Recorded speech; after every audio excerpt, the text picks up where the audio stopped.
Hi everybody, Noman here. In today's video, I wanted to discuss what I've been doing to get 8 divines an hour, no sextants, no magic find, and no atlas passives, and no map rolling. All you need is a forbidden tome which costs 5 chaos. I actually bought over 200 sanctum tomes for about 7 divines. If you've been watching my streams, I'm about 115 sanctums done at this point, which I've been doing live on stream at twitch.tv/nomines. Link in bio, come say hi. All I can say is I've easily made back the 7 divines and much more. I understand sanctum can be super intimidating for new players, but honestly, compared to the rest of Path of Exile, it is probably the easier content you can do. The reason being, in sanctum, you really don't have to focus on life or your defenses for any reason, because you have, your resolve and inspiration, as you can see here. Well, I only have resolve, but you can get inspiration too with relics, which can be further buffed with your sanctum relics, and there's honestly some pretty strong combinations out there. You do have an argument for stacking armor and evasion, as these stats do count towards your resolve agitation. They are not 1-to-1, but they do factor into how much damage you can receive and,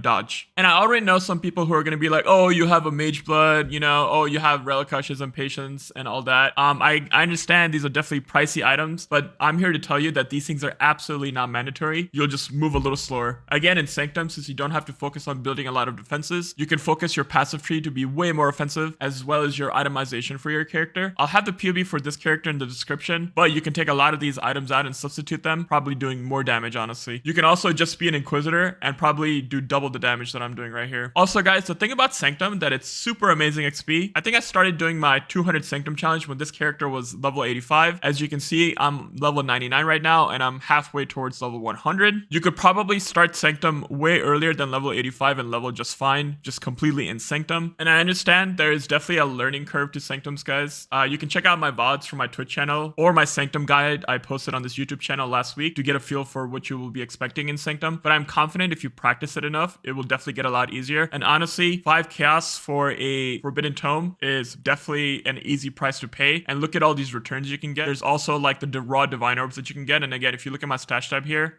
I have in my sanctum results 276 raw divines pulled from sanctum. And again, that's not factoring in all the other rewards that you pull from sanctum also. And honestly, the only elements that make your sanctum more difficult are the afflictions you gain inside the sanctum. However, there are boons which you can also gain inside the sanctum that greatly increase your character power. Also, the last boss can drop the unique relic, the original scripture. At the time of making this video, I believe they're going for 1.4 mirrors a pop. They are super rare. I think there's only like 3 to 4 on trade right now, but honestly, I don't think everybody is running sanctum either, because it is a pretty popular league just to be farming maps and stuff. I'm not saying to stop doing maps for your profits. If you're doing that and you have a high-end character and you have magic find gear, then this video is not for you. This video is for like newer players of Path of Exile who are struggling to make currency, who might not have a good understanding of like all the maps or anything like that. This is a good alternative because the sanctum is much more smaller in scope compared to the rest of Path of Exile. For maps, you need like monster knowledge and things like that. In sanctum, you don't have a lot of monster types. There's like 5-6 different dudes that do like the same attack every time, and they're pretty easy to predict when the attacks are coming and easy to dodge. And again, I haven't found these big items yet, like the original scripture, which is 1.4 mirrors like I mentioned previously. I actually haven't seen a mirror of Calandra either yet, but again, we are pretty far from our 200 sanctum target. And that's it for this video, guys. Again, check out my sanctum guide if you're a new player. I posted it last week and I'll have a link to it in the description at the end of this video. Check that out. Again, you can also feel free to stop by my stream. I stream live every day at 8 p.m. Central Time. Stop by and just see how I'm actually doing the sanctums. You can feel free to ask me any questions. I love chatting with new people always. And again, guys, make sure you like this video for the YouTube algorithm. No mind out. Love y'all. Thank you so much. Peace.